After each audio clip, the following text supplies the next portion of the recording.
This is an Audio Wool original.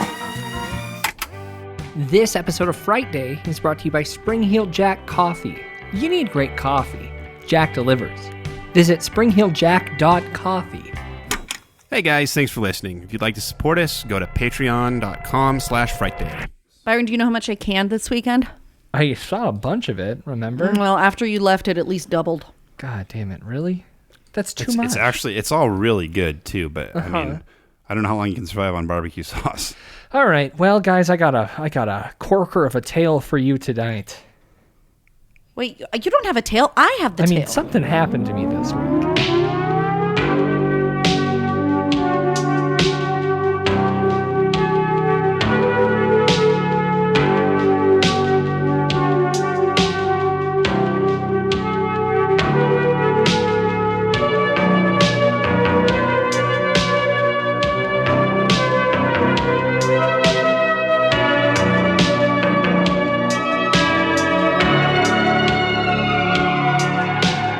It is Frightday. I'm your host, Byron. And what does a getaway mean anyway? It's 2020 and coronavirus has canceled all our plans, but is it enough to squash your travel bug? Are you still aching for a vacation? Well, there are other reasons staying home may be a safer bet. We'll talk about that as we review Dave Franco's The Rental and receiving something other than cable TV offers and political propaganda in the mail can be a welcome change of pace. Wine. Okay, I don't have our sponsor yet, Kelly. Pump the brakes a little. Sorry. Okay. Especially when it takes the form of a personalized letter. But for the residents of 657 Boulevard in Westfield, New Jersey, their mailbox became a repository of terror. Oh, geez, of course New Jersey has a street called Boulevard.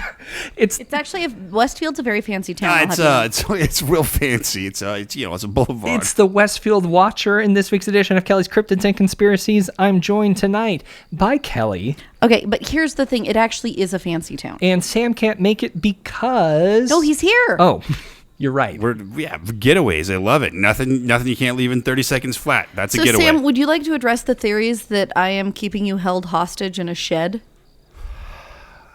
That would mean that you let me build a shed. Come on, if you want to build a shed, project. I'm all for it. You want to build something? I'm all for it. I can cry in the closet. I don't need Idle Hands are the devil's... Do you remember Idle Hands, the movie? It was great. I remember Devon Sawa. Good. Was that Devon Sawa? It sure was. It was hilarious, by the way. I don't like him. I think he's and great. also great soundtrack. Guys, was it a great soundtrack? I don't remember that soundtrack. I think I may have aided in an attempted murder this week. Hold on, you... Wait. Did you abet also, or just aid? What is a bet? Yeah, give me a full definition on a bet. Yeah, Sam, what's a bet? To, I don't know, help further an endeavor? I guess technically I may have. I don't know. So that seems like a redundant title then. Kind of does. That's why I left it. I don't actually know what it means. Okay, that's a first. Yeah, I was just using the context of the word before. You guys, this is your clue that it isn't really It's not Sam. really the walrus is Paul. Oh, God. Or start that conspiracy is again? it? You know, there's that legendary tale about the time I went jogging and almost got shot in the head. Yep. Something, I guess I'll let you be the judge. Technically, you almost got shot in the neck, too. Yeah, it's true. It could have been pretty much anywhere. Jamie and I went to the post office to drop off packages for there were some Frightday orders in there. Thank you guys so much. Shop.frightday.com. Woot, woot. After that, we were going to go... Byron did not cough on those. Mm-hmm. We were going to Walgreens to grab some gummies to eat after dinner in bed, as we normally do. Oh, that makes me want gummies real bad. There's no wrong I'm time. actually texting my sister right now, literally about gummy bears. Well, Really? Yeah. Why is Mary asking about gummy bears? why are you texting your sister on the show? There was heavy traffic, and we were waiting to pull onto this road, and in front of us, I see a car almost hit a bicycle in the middle of the road. The bicyclist was also carrying a longboard in one hand, which is pretty standard for anyone in our college town. Yeah, that sums it up nicely. Mm-hmm. And Be kind. He both was of riding you. a bike like an asshole and carrying a longboard that he would later put down and ride like an asshole. well, Sam? he did like one of those awkward stumbles over the front of the handlebars, fell to the ground. Love sounds? I'm watching him, not doing them. I give him kind of like a look and a thumbs up, like are you okay kind of thumbs up. You didn't do the okay symbol. You can't do that anymore. No, absolutely not. He refocused his attention on the car that caused this accident. I believe some words were exchanged because he quickly stood up and smashed his longboard into the windshield of that car, hopped on his bike and started riding away.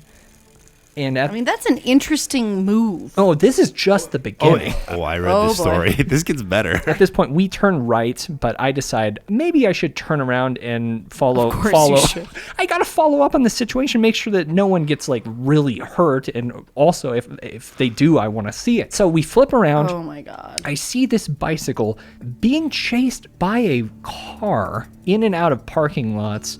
So we turned into the alley behind the building where they were. So, Byron, you've already alerted authorities at this point, No, right? I'm driving. I'm not going to call police while I'm driving. That is not Jamie. safe. It is not safe, and it is illegal to use a device while Jamie you're alerted driving. authorities All right, then? in the alley, I see the guy on his bike stopped. So I pull up next to him, roll down the window, and I say, hey, man, are you okay? Do you need me to call someone for you? And as I finish that sentence, I look down, and he is placing a revolver into a holster.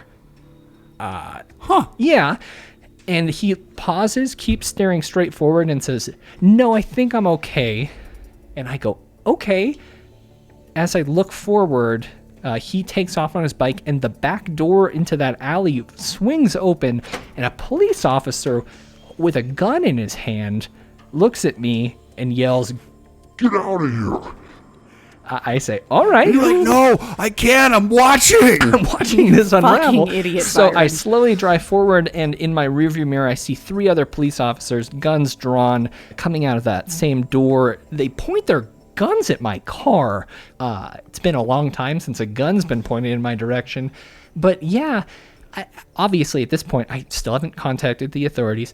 I do pull up the app on my Somebody phone did. for the police scanner because I got to figure out where this guy's Which going. one do you use, by the way? I got an iPhone now. I need to know what scanner app to use. Oh, I use You can come back to it. I like that you just slipped that in there because that's my story for the week. Go ahead, Sam. Wait, what? I mean, Byron. Jamie and I are driving around town trying to find this person. It's a fun little date night, but there's no word. Hold on. What person? So hold on. Wait. This guy got away because you were blocking the way of the police officers. I mean, honestly, kinda. I thought they caught him. Well, no, he's still on the loose, to my knowledge. Oh, he is. That's right, because they had the security camera footage. And did you look at that footage, Sam? Actually, it was just a still. I don't really Byron, have time are for you in footage. the security camera I footage? am in a Oh, still. buddy. I am in a still image of a security camera talking to a criminal who shot a gun in the air when he was confronted by 2 people whose car he smashed with his skateboard. So, long story long, I called the detective today and kind of explained what I saw. So, pretty fun little Oh, good week times, so far. man. Yeah. I don't know legally if I did something wrong, but if you know, why don't you let me know? Byron at Frightday.com, or just comment on this. It'll be in the Facebook group. If you know, you should let the authorities know. They'll let Byron know. Or just tell me first so I can put my gun in my holster and scoot out of here real quick. Byron? How old was this dude? I don't really know. He 20s to 30s, they Yeah, said. and Byron, would you story. agree with that I assessment? do agree with that assessment. Yeah, I could only stare at his longboard and be pissed off, so I can't tell you what his face really looks See, like. it's weird that they haven't interviewed you. I I kind don't of know. agree. I was driving across the bridge in town earlier today, and there were a couple of very nice. They seemed nice tween girls riding their longboards over the road. I mean, Yeah. that's fine. It's a fine hobby. I don't want to. Longboards are great. All right, They're just Francie. not coordinated. What a week. How you guys been? Fucking great, dude. Well, so Sam, and I have Sam in quotes, got an iPhone this week. So not only do we have a gentleman on our show who is claiming to be Sam and didn't know the definition to a word a few minutes ago, Okay. but he is now also an iPhone user, everyone. It's like you're trying to get us busted, Kelly.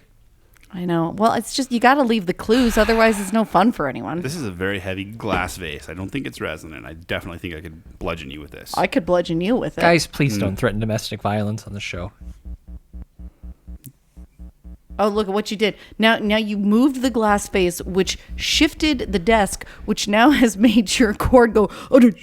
Real quick, I want to say we have a new syndication partner. Very exciting stuff. Yeah.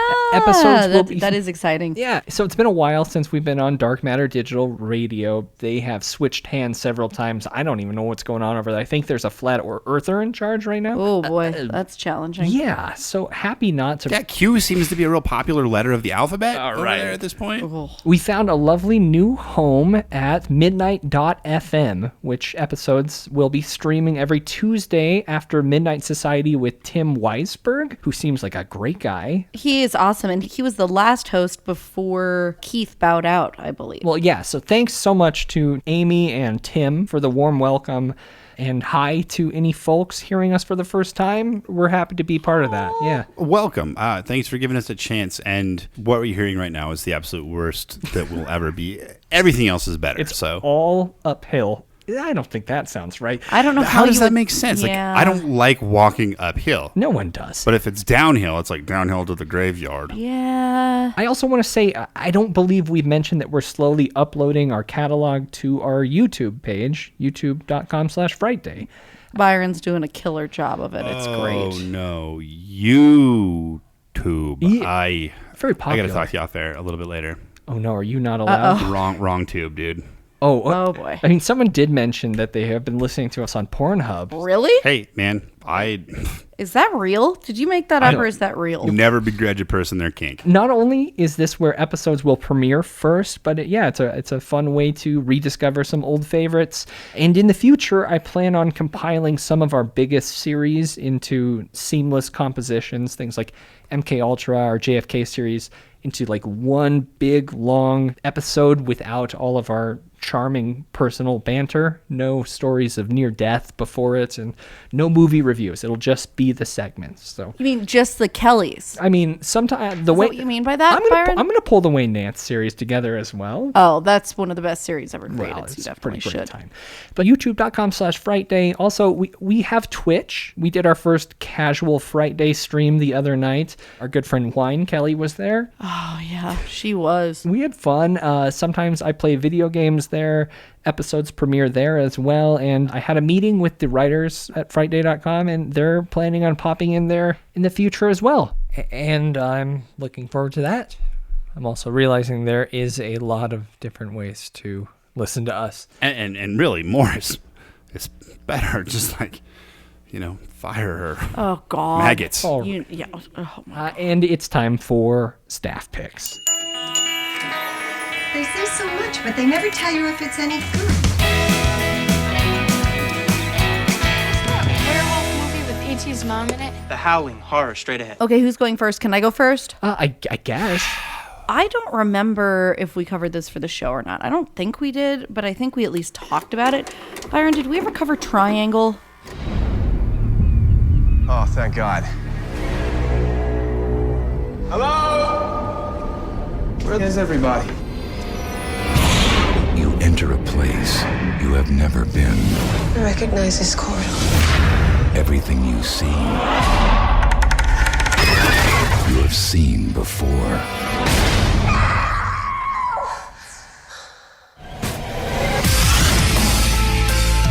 It's starting over again. That's what's going on. Everything that happened to you before. He's dead! Change the pattern. We changed the pattern and we're on track. Who are you?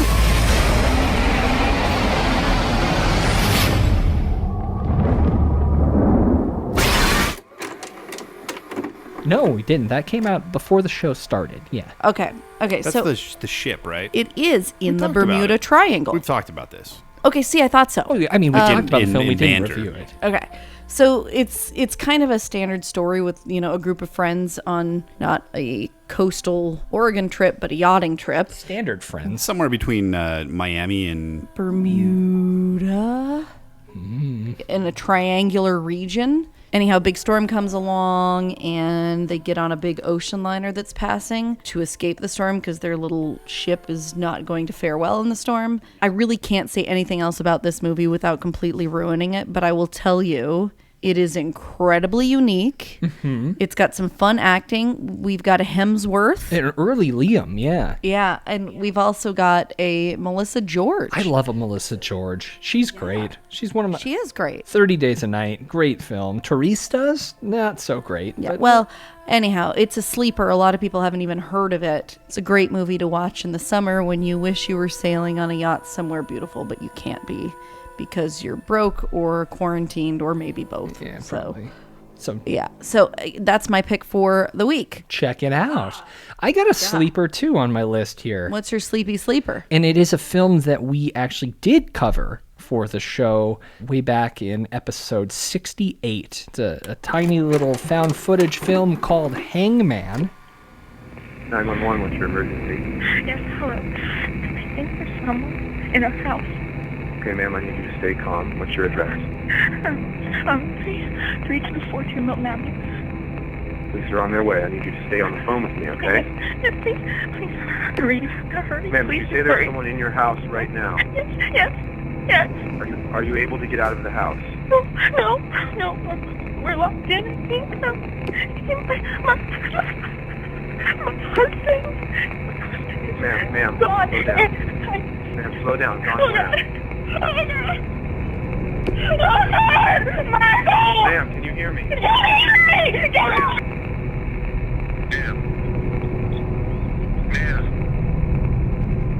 hear me? Ma'am.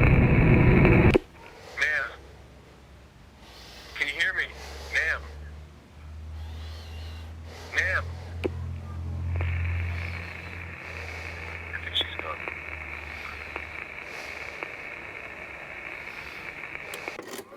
Oh, yeah. Yeah. Returning from We vacation. made fun of that one. No, you actually liked it. I went back and listened to our reviews. You were a big fan. You gave it a 7. Returning from vacation, the Miller family find their home has been broken into. After cleaning up the mess, they continue with their lives, shaking off the feeling of being violated. But little did they know, the nightmare has just begun. This film works, with both of our segments tonight, the film and what we're going to be talking about with The Watcher. It also really worked for me. It was a unique concept in found footage back in 2015 when it came out. Very innovative at the time. But yeah, the style has been replicated since then. So I guess I'm curious to know if I'll think it's as cool when I go back. I didn't rewatch it this week, but I really would like to. It's directed by a guy named Adam Mason, who went on to direct 2 films as part of Hulu's Blumhouse Presents Into the Dark series, They Came Knocking and I'm Just Fucking With You.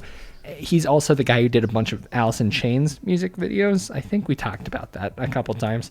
Hangman was such a small film that I don't think many people checked out even when we covered it on the show, but I really enjoyed it, so I think you should check it out. Okay. I love it. Yeah. Thanks, B. That's a fair one. That's better than a lot of the ones that you try to recommend. Well, it didn't have any. It didn't have any worms in it. Sam, you haven't been here. It's basically the summer of 1970s worm films for me. Which makes no 1970s sense. worm films and just eco horror generally from that decade. Yeah. Mwah. It's a mess, but I Guys are really so like weird. it. It's so fun. It's the least pretentious thing in the world. It's so obvious they just bash you in the head with the hammer. Uh-huh. And it's also so clear that they don't really fucking care what happens to Earth. It's just like a good story. Humans are bad to nature, so nature is taking its revenge. But at the same time, like in the film we talked about last week, the worm eaters, they're literally chewing real worms to death. I don't know what the message is. And it reminds me of that time I clogged the toilet and then the toilet rebelled and just blew all over everything. It was a learning experience and I changed. Oh, man. Wow. Now I'm kind to nature. You're kinder. It's like the sad version of Swamp Thing that just happened to you. Sam, do you have a film that you want to highlight this week? I don't. God, Hamilton? I've been catching up on The Punisher. All right. The series or the film? Series. The series, yeah. Although I still haven't seen Lexi Alexander's Punisher Warzone. Yeah. Which I hear really good things about. I need to. Yeah, anyway, it's clearly not horror. But that's fine. That's something. Yeah. Okay, wait, pause. So Sam gets away Listen. with recommending non-horror and I don't? I haven't heard from him in a while. I miss him. Let him be. Jesus Christ. Yeah, nothing. I mean, like, I've been reading some... And honestly, if he likes The Punisher, Kelly, Sam, plug your ears. He could be one of those Proud Boys that I've heard so much about. So I'm just going to let him talk about it. Yeah, that's very true.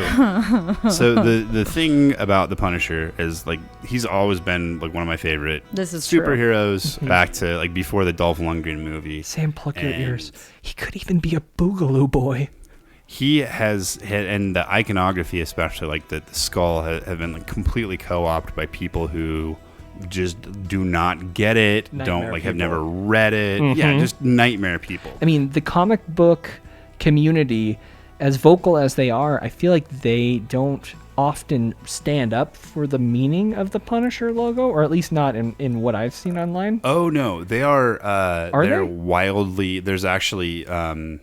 God, who's the? Was it Quesada that created the Punisher? I forget. I would imagine that obviously There's a crowdfunding campaign right now to. I think it's like to trademark the skull, and there's a huge So that push. D-bags can't use it? Exactly. I There's love like that. There's a huge push to get it away from its use in, just general D-bags, but also people who aren't D-bags, but I think just misunderstand what it means, like military, police. The idea was never that the Punisher's death's head would be a symbol of justice, or, it was to scare bad guys, and his ethos was above the law, but he never justified it. He never felt right about it.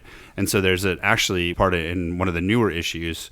I don't know what the series is now, but he rips his death's head off of a cop car. The cops are standing there. They're like, wow. And he's like, hey, you are nothing like me. You go talk to Captain America. He needs you. that rules. Yeah. It's kind of turned to this symbol of oppression, which I think is completely opposite of the original intent of the comic, and I guess the continued intent of the comic from what you're saying there. Yeah. Well, he's just a bad guy. He's just an unhinged, revenge-bent But he's psycho not killer. really a bad guy. That's the Well, thing. he's an like, anti-hero, but I don't know. Again, it's just like it's like anything else. I think it's been, and like Chris Kyle, American Sniper, like he and his unit adopted it as well, and now his company, like his wife's company, like in his memory, has adopted it, and they have like a crosshair in the eye that's a little bit longer on the bottom. Oh. Like for a sniper, but wow. and it's like, All oh right. god. But there's a whole Punisher story arc where he goes down south pretending to be like a neo-Nazi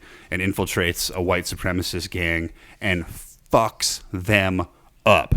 I mean, that wasn't like super recently either. That was like, this stuff gets co-opted. I'm browsing a Forbes article from June 11th, 2020 that I guess I might throw into the show notes if you're more curious about this, but it's the creator of The Punisher wants to reclaim the iconic skull from police and fringe admirers. So if you want to know more about that, that'll be there. But sorry to rant, guys. I got off topic. That was not horror, and I apologize. I just love that, like, neither of you would ever have let this slide with me. We have such a double standard here at Frightday. honestly, he has to go back in the shed after this. So let him do his thing, okay? Whatever. God. And honestly, I just want more reviews of people calling me a lib, cuck. Please, incels, we would love to hear from you. All right. And that's staff picks this week. And from things we've watched to a guy who watches people. In this week's edition of Kelly's Cryptids and Conspiracies. Kelly's Cryptids and Conspiracies.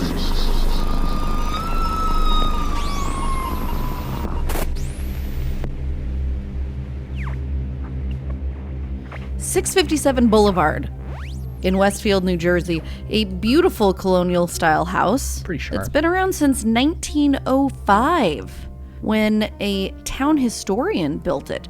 We've got 6 bedrooms. Huge. We've got columns, fireplaces, beautiful garden. Archways? Gargoyles? Yeah, and then the mayor actually lived there. Holy cow.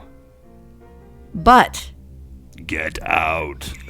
so he sold it to his son and his daughter-in-law 1947 for $1, which, sometimes that happens, right? Like with he's family dodging transactions. taxes Or dodging tax. Yeah. But then they sold it only 4 years later to another couple, not related, for $1 as well.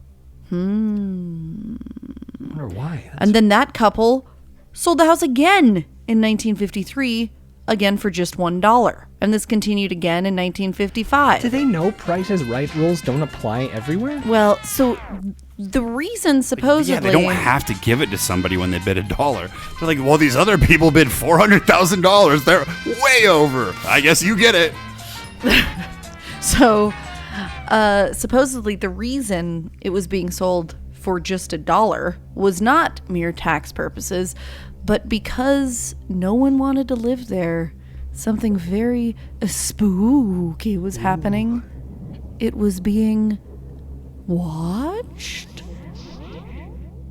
Let's fast forward a little bit and let's get into the current iteration of the story, which is where most of the information comes from. And this is in the early 20-teens when a couple with 3 children, so we've got Derek and Maria Broaddus, and they've got 3 kiddos.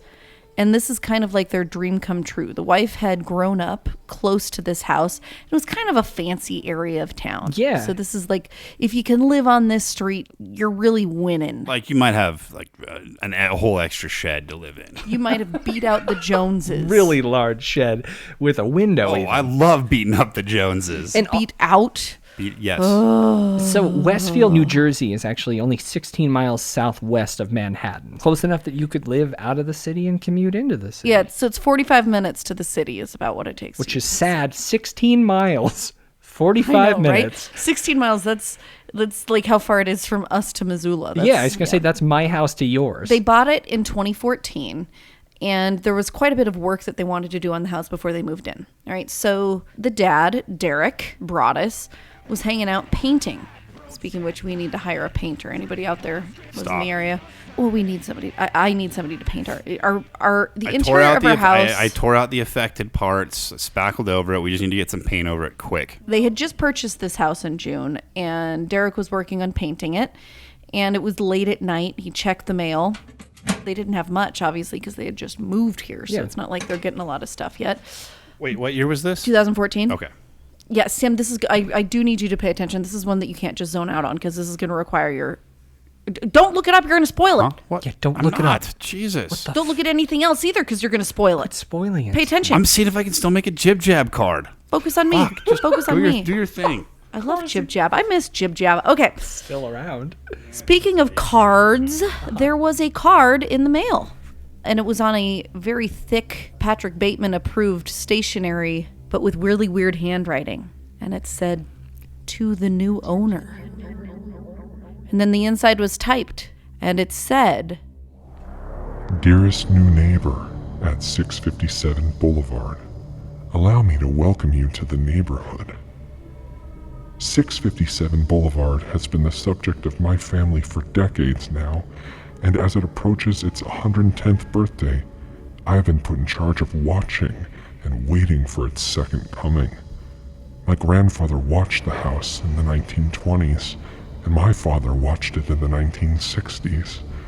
It is now my time. Do you know the history of the house? Do you know what lies within the walls of 657 Boulevard? Why are you here? I will find out.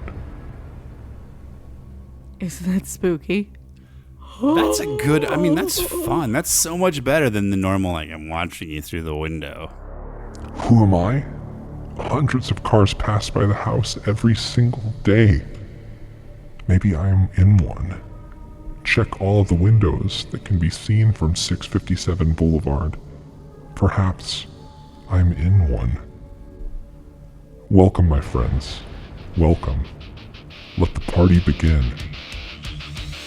Chunk. It's time to Andrew WK's the Watcher. That's what the W stands for. Duh. Oh, yeah. Andrew Watcher? That would be cool if that was like the whole weird conspiracy theory behind Andrew WK, that he was just the Watcher. So clearly this was a bit unsettling. Yeah, right? no But shit. they decided to purchase this house as basically a dream house, and they didn't want to be scared away this quickly. The story becomes a little reminiscent of Amityville. We've got this family this beautiful property that maybe is a little bit beyond what they thought they were going to be able to buy. Although I would like to note, because this comes into play later, they paid over $1.3 million for the house. And also, they seem like they weren't total fucking pieces of human garbage like everyone involved in Amityville. Okay, this is true. These people did not seem like garbages. They've got 3 kids, a 5-year-old, an 8-year-old, and a 10-year-old. They decide that they're going to move forward. This is a really weird, spooky letter that they got, obviously, but let's just shake it off. Let's hope that this is just some weirdo and he's going to leave us alone. Or she's going to leave us alone, because that also is important. Sure. Hey, no judgment here. But eventually, they found out that they weren't the only ones who received a letter. In fact, the family that sold them the house, the Woods family, was that a seizure? Sam, did you just have a seizure? It was a yawn shiver. They had gotten a letter in the mail just a few days before they closed on the house. So whoever this is had some knowledge that the new family, the Broadduses, would be purchasing the home even before the deal had been made official, which is rather strange.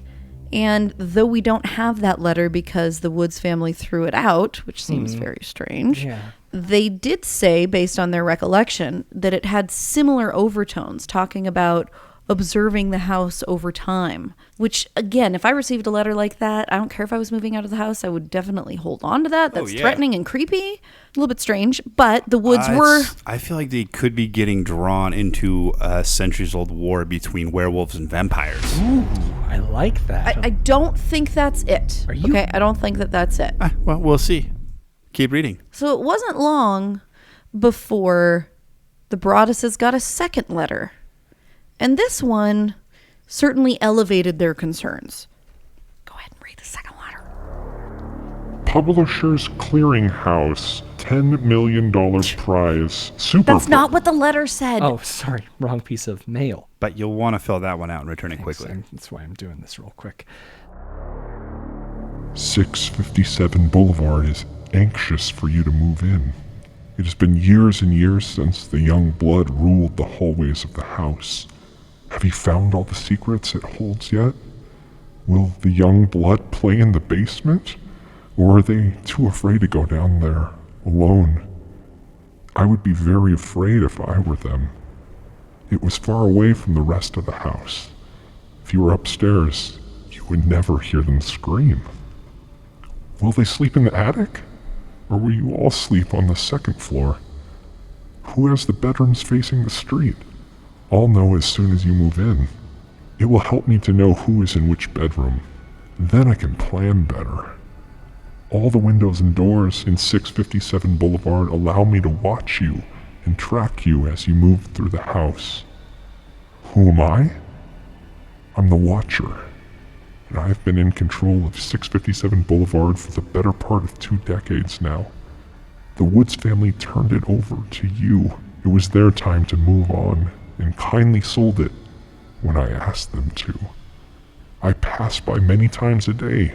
657 Boulevard is my job, my life, my obsession. And now you are too, Broaddus family. Welcome to the product of your greed. Greed is what brought the past 3 families to 657 Boulevard, and now it has brought you to me. Have a happy moving in day. You know I will be watching. God, that is so creepy. Holy shit, I bet it's Jake Busey. I mean, it could be. Because there's no way Gary's still up for that. Nah, I mean... He'll handed over the keys. These letters are so startling, and they know so much. So, Sam, honest question, though.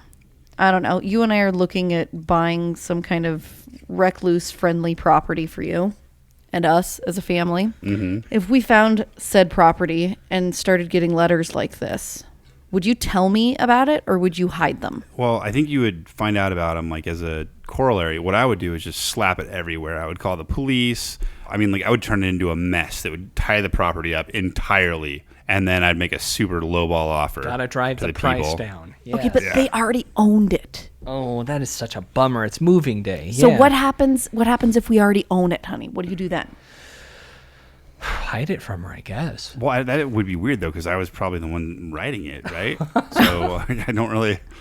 Okay, we will get back to that, too, because there's some theories surrounding that one as well. One afternoon, Maria had the kids over at the house with her, and they were, again, working on some of the renovation stuff. She, in fact, got so concerned that the kids were on one corner of the property, and she couldn't see them for a moment, and she just started yelling and yelled their names. And there's some indication that this is how the Watcher learned the children's names. So the Watcher must have been nearby. I mean, obviously, they're very concerned, but they continue on with their renovations. They're trying to get things ready to move in. They've actually already sold their other house. So they're kind of stuck to a certain degree. They are a little bit upset with the Woods because they feel like the Woods should have disclosed that letter to them. Well, I think that their problems with the Woods get even worse than just being disappointed. Right. At first they're disappointed, and then I think they begin to suspect that perhaps the Woods had actually gotten more letters than this. I mean, that's what the Watcher says, and I trust the Watcher. It actually reminds me a little bit. It's his job, his obsession. That's true. It reminds me a little bit of Skinwalker Ranch, though. If you remember, there was a lot of discussion about what the previous owners had experienced, and they pretended like they hadn't experienced anything, but there were weird locks on things. And I feel like that's what's happening with the Broadduses. They're going, wait a second. The Woods are saying that this is the only letter they got, but they were getting indications that perhaps there had been more. Sorry. Goonies? Are we listening to Goonies? Because I like the Goonies. That rules. Totally sorry. That's fine. Why aren't you paying attention to my story, Sam? I'm listening to your story. I totally am. They went to a barbecue as a family in this new neighborhood, and they're a little bit freaked out, obviously. I think that's a pretty normal thing to be in this scenario. And I think they were a little bit suspicious of their neighbors because at this point, it really could be any of them playing this prank / making these threats against them, because really they are pretty overt threats at this point. It's not threatening to break into someone's house and well, and also just and you're talking about the children screaming. You know me, anytime. That's over a line there. Yeah. Lots of theories. They're wondering, could this be somebody that's working on our house? Could this be one of our new neighbors? Could this be the previous owners that we just bought the property from? And they're upset. Maybe they've decided they don't want to move. They have no idea who could be guilty, and they really have no evidence one way or the other. They have reported it to the police at this point. A gentleman named Leonard Lugo, he basically told them, keep him a secret, don't tell anyone, and keep your eyes peeled. Obviously, according to the detective, the whole neighborhood is full of suspects, right? I love Detective Lugo. That's such a good detective name. I bet he's real large. Part of the second letter was omitted because it actually contains the kids' names, and they're trying to keep the kids' names secret. But the second letter made reference to seeing one of the children using an easel on the front porch. And so the family actually began looking at, okay, from what angle can you even see the easel? Because it's behind bushes and it's not a super clear piece of the front of the property. So you almost have to be at a specific number of angles in order for that to be a possible. Yeah, that's gross. That's so scary. Very, very, very scary. So clearly, utterly terrified. They have not told their children about this because they don't want their kids to be frightened for obvious reasons. But they're very suspicious about what's going on. And at this point, they decide to stop bringing their kids to the house. Exactly. Yeah. Exactly. Wait. I just thought of something. What? The kids couldn't come to the house. Oh my God. No, Sam. He's not funny. He's No. hatching a plan. He is hatching a plan. They are getting super paranoid, and it's almost like a gang stalking scenario where half or even more of the fear and frustration and difficulty that emerges from this is because of the constant paranoia. Like once this seed has been planted, this watcher doesn't need to make itself known very frequently because they're thinking about it constantly. Yeah. The watcher has now identified what kind of car they drive and mentioned that in one of the letters. They feel like they're being watched at all times. And yet they have very few options because they've already sold their other house and they're not really sure what the hell they can do. $1,300,000 into this, plus the renovations that they're working on. Yeah. Yeah, exactly. They're in it. Oh. Exactly. Several weeks later, though. So Maria was looking at paint samples. Boy, can I relate to that. She had run by the house and she checked the mail and again saw this creepy black lettering, called the police. 657 Boulevard is turning me on. Turning on me. Pardon me. Sorry. It was That's amazing that you just way did that. better. Pardon me.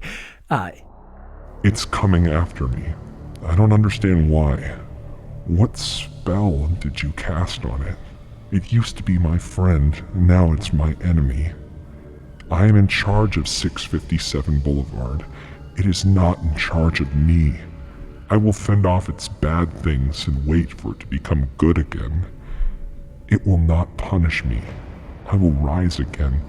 I will be patient and wait for this to pass and for you to bring the young blood back to me.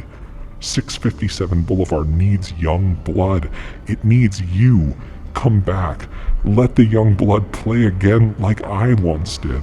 Let the young blood sleep in 657 Boulevard.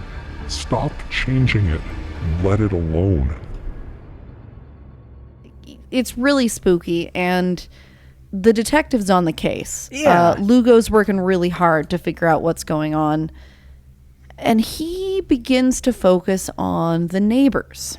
So right next door is a family known as the Langford family. The matriarch, Peggy, is over 90, but a number of her children also lived in the home, all of them at least 60 years old.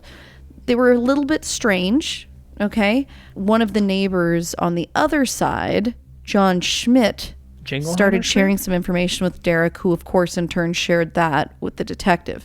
According to this neighbor Schmidt, he thought that the family was pretty strange. One of the sons was unemployed, had a thick beard. You know, those beards. And he kind of had Dahmer glasses, too, though. He did.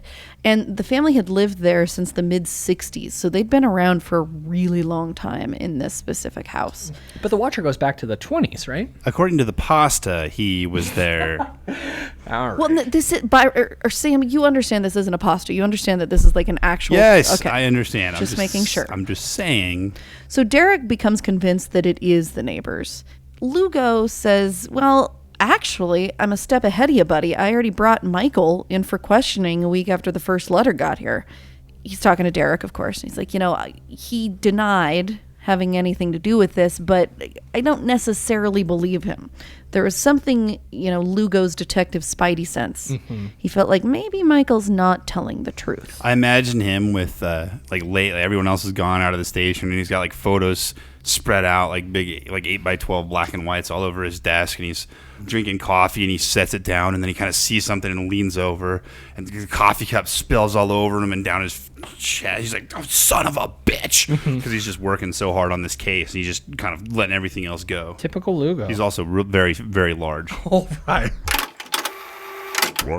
So I didn't have time to record a new Spring Hill Jack coffee ad this week, and I don't want to hear the coronavirus one again, and I know you probably don't either. It's been several months at this point, but I'm just going to wing it.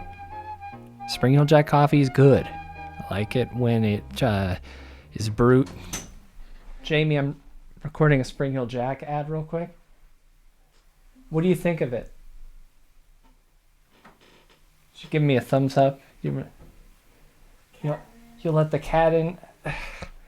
This is why we can't do live ad reads. It tastes good. I like the way it makes me feel when I drink it. So you should buy it on Amazon or at springhilljack.coffee. How's that? It's okay. It's okay. You made it better. I love you too. This idea of Lugo being large it's catching on, honestly. These are some really interesting details that complicate the story even further. All right.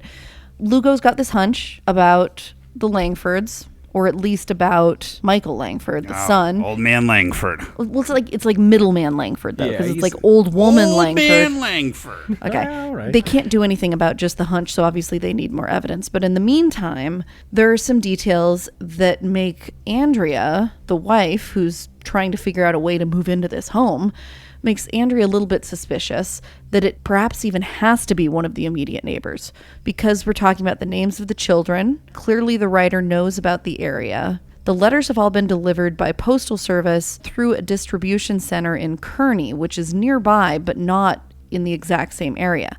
Also, there was never a for sale sign at this house. And the first letter, as I mentioned, was sent before the deal had even been finalized. So there weren't any court documents, like public record documents that you could look up that showed a transfer from the previous owners. I mean, is it possible they just saw the listing when it went up online? Could be, although all signs from the wording in these letters point to an older person. And certainly there are plenty of older people that know how to use the internet. But believe me, I've been researching QAnon for months. Yeah. Oh, God. Yeah. I like the big, like the Q on the American flag where it's kind of like popping out a little bit. Yeah. It's good design. You like that? Yeah. No, I don't. Okay.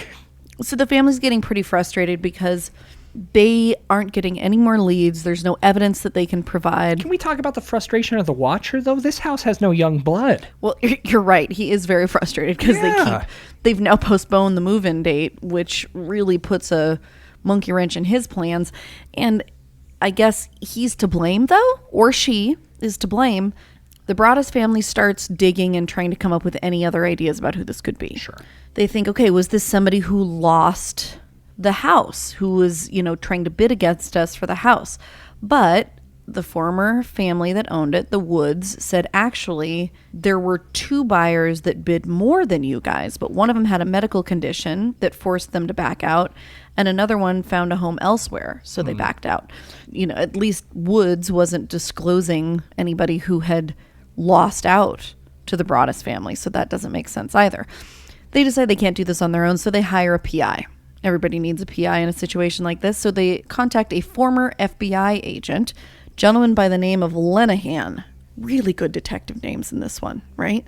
Lenahan gave him a lot of information, obviously took all the evidence they had, talked to some of the neighbors, some thoughts on who he thinks this criminal could be, a bit of a profile, if you will. Byron, you're real familiar with profiles. He said some things that I believe to be almost certain about the watcher.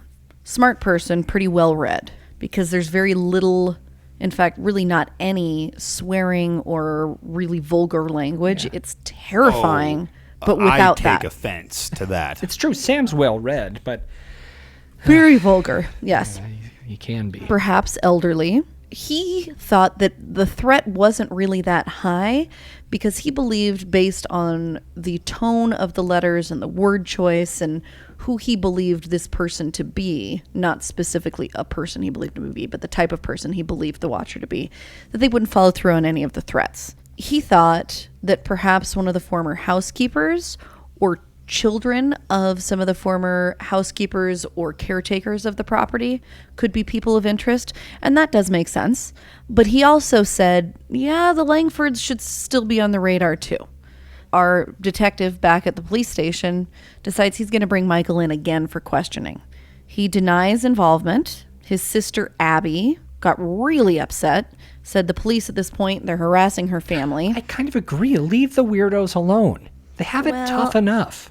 I don't know. Right now, this family really sounds like, that episode of The X-Files with the lady that gets around on a skateboard? Oh, that's a great one. It's the one that ends at a Cher concert. I don't think I recall this one. Yeah, it's Frankenstein. Yeah. Well, I think, okay, no. I think we're talking about 2 different ones. This is the one where it's like Hills Have Eyes family at this house in the woods. Yeah, and it ends at a Cher concert. Does it really? With Mulder and Scully and the weirdo at the Cher concert. Okay, well, that's awesome. But it kind of reminds me of that family in this.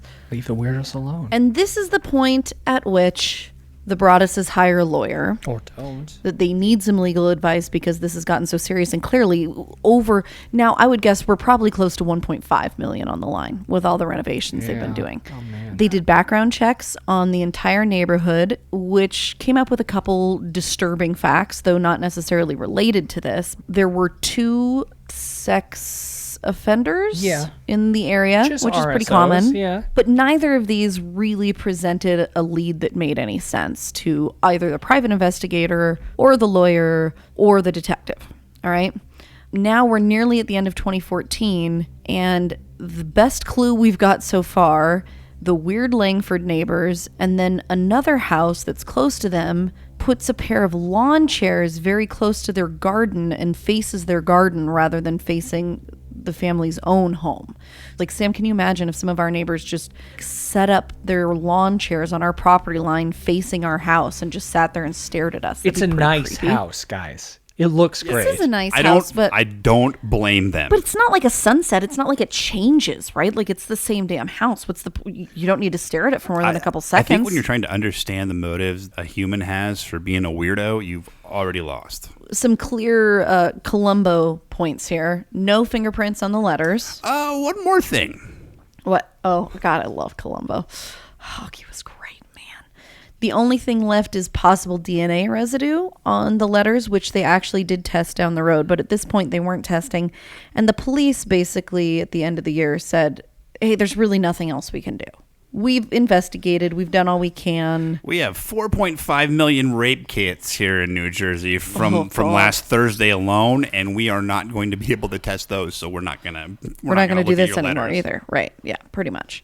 Great for them. They're done with the renovations, but they're definitely not going to move in. They go so far as to try and hire a security guard specifically for the house. This was something...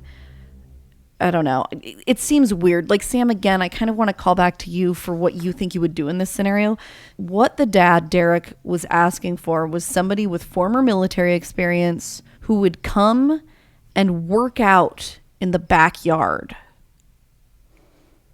And then, so would they wouldn't need to provide their own oil. He would provide the oil for them. I mean, it is weird, right? Like, I guess I'd be desperate in trying just about anything. I'd get a whole bunch of pool boys back there. Oh, for sure. They installed that alarm system as well, right? They did install an alarm system, but they really didn't feel like that was enough to feel comfortable being there. Yeah, and it was just it was the cameras that aren't hooked up to anything. They just have a little battery-powered LED on them. Well, no, I think they actually installed a real one. But nonetheless, it's not enough, and that's why they were looking at all of these other options to supplement. But at this point, all of the Broaddus' friends think they're insane. Again, the detective told them, don't tell anybody about these letters because you don't know who the hell's doing them. And if you start telling people, then we're really never going to find out who's writing them. But the neighbors know something's up, right? Well, the neighbors know something's up, and their friends that aren't neighbors know that something's up because they just bought their dream house. They just renovated it.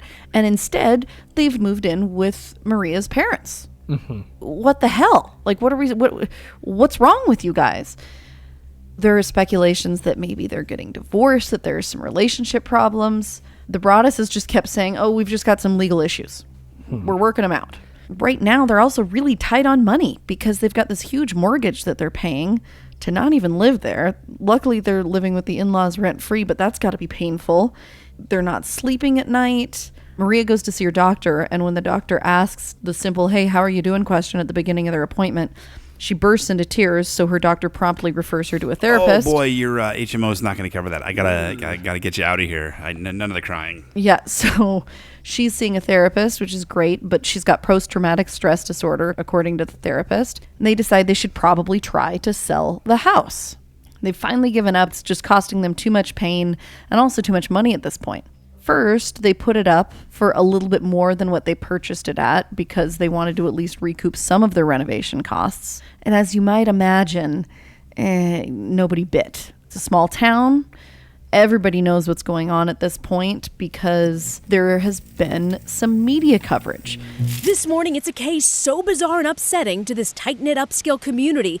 The mayor speaking out overnight about a family who says a man is stalking their new dream home. The homeowners received what could only be classified as disturbing letters shortly after closing on their house purchase. For a year ago, our police department conducted an exhaustive investigation. Such efforts have not, however, yielded information leading to charges being filed. The family has filed a lawsuit against the previous owners, claiming they received at least one letter before they sold the house and never told them about it. Residents who know the family don't blame them for not moving in. The people are alarmed to see something like this. Much of it emerged from the formal complaint that the lawyer filed on the Broaddus' behalf against the previous owners. Someone was able to pick it up by looking at public court records, and it was a strange enough complaint talking about weird watcher letters that it got on the news circuit, and somebody from national news picked it up, and so we've got a ton of publicity that is doing nothing to help this family get out of the situation that they find themselves in. And this is where I want to bring up one of the most commonly cited theories about the Watcher, which is that the family themselves wrote the letters. So the idea is they got in over their heads, they couldn't back out of the deal anymore, so they started writing these letters to create a situation. And I don't really understand what that situation could be, because maybe they wrote that first letter before the deal was signed, hoping that the Woods would back out, though I can think of a billion more effective ways to make somebody back out of a deal because it wasn't threatening to them. So that doesn't make any sense. Could have been one of the DeFeos. It probably was not the DeFeos. They're a ways away from here. Listen, a lot of them are dead. That's one theory, but the other problem is, what could they possibly stand to gain? You could make the argument this is a DeFeo situation, and they're like, oh, well, we can make a bunch of money on this story. And we will talk a little bit about that. Well, yeah, we will talk about that. But just like spoiler alert, everybody, they finally sold the house last summer. Do you know what they sold it for? Under what they paid for, right? Significantly? Way under. Yeah. $959,360. If you figure the renovations, they took more than $500,000 hit. That's a heavy loss. And that's in a market that I'm sure if it's like anywhere else has only gone up since they bought it. Right. So very, very ugly. Well, not even considering how much appreciation it should have had in 6 years. They're not good at real estate investing. That was not a flip. Yeah. And in the time between when they were trying to sell it and when it finally did sell, they were renting it out to people at a loss as well. They weren't paying Huge the loss, payment. just trying to get even cover a portion of their mortgage. Yeah. And one of the issues they had in selling it was they refused to sell without disclosing the letters. Smart. So again, if their plan was to make money on this, that's just a stupid thing to do. Well, because I would guess that's probably, you have to disclose no, that you in most don't. places. You actually don't, because that was part of their claim against the Woods family, which they did not prevail in. If they lost that. Yeah, and their own real estate agent said, like, you guys don't need to disclose this. It's really shitty. You're making it harder on yourselves. And they basically said, after going through what we've gone through, we can't imagine intentionally putting another family through that. We can't do that. So in the middle of all of this, they get another reminder that the Watcher has not disappeared. The house is crying from all of the pain it's going through. You've changed it and made it so fancy. You are stealing its history. It cries for the past and what used to be in the time when I roamed its halls. The 1960s were a good time for 657 Boulevard, when I ran from room to room, imagining the life with the rich occupants there. The house was full of life and young blood. When it got old, and so did my father. But he kept watching until the day he died. And now I watch and wait for the day when the young blood will be mine again. Oh. Yeah. Do you think, God. What if the house is writing the letters? God. I mean, that would be that'd cool. Be pretty cool, but that would be really, doesn't really really cool. make sense. The grandfather house was Oh maybe. man, next. I don't know how house families work. I'm just speculating. All right. All right. Just put it up on the string board. So here's what's going on now. We've got enough kerfluffle around this house. Is that what we're going to go with? Kerfluffle? We're going to go with kerfluffle. That the police, they decide to restart the investigation from scratch. They take DNA from the envelopes. They get a DNA sample from Andrea Woods' son. None of the DNA is matching up. Okay, but they can determine that the DNA on the envelopes is female. Interestingly enough, which obviously doesn't necessarily mean that a female's writing the letters, but it does mean that a female. Change my voice I'm using for the letters. a female is sending them at I'm least. so sorry for assuming. Now I'm a British woman? Stay away from the I'm so house. The sorry. house is haunted. I hate myself. Here's where things get a little bit weirder. A couple detectives stake out the house, all right? This is specifically a reaction to learning that there was yet another family, not the Woods, not the Broadduses, but a third family in the neighborhood that got a letter, one single letter, around the same time that the first letter went out to the Woods. They also thought it was just a prank, so they threw it away. But it ended up on a Facebook post somewhere, so the police found out about it, and they decided, okay, all right, this is obviously something real. We're going to park outside the house and just kind of do a, we're going to watch, see what we can find. It's called a stakeout. A stakeout, that's what it was. Yes. Sorry. I kept thinking, for some reason, I was thinking of Turner and Hooch, because I think that's the first movie I ever watched where I learned about a stakeout. But it was like blocking in my brain. I don't know why. Okay. I think you're thinking about Lenahan and Lugo. Oh, could be. I mean, that would be a good show. Wasn't even those detectives that were at the stakeout, though. Different detective. But so it's 11 o'clock at night, and they see a car that parks close to their van and remains there for a pretty long time. They decide to trace the vehicle, discover that it's a woman that lives in a nearby town, but her boyfriend lived on this same block on Boulevard. He had a, quote, keen interest in dark video games. Oh, One of the video games, guys, listen to this, involved a character named The Watcher.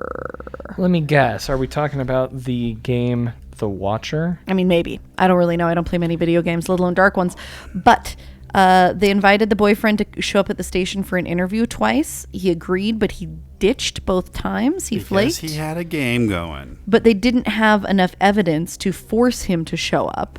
Again, this is kind of like a dead end in the sense that maybe this guy had something to do with it, but there was nothing they could do about it. So, okay, what year are we up to now at this point? We're almost to 2017. Yeah. Oh, wow. That's cool that you can still paint awful things on people because they play video games in 2017. Oh, my God. Believe me, they're still trying to do it. I've been watching Fox News a lot. What am I doing to myself?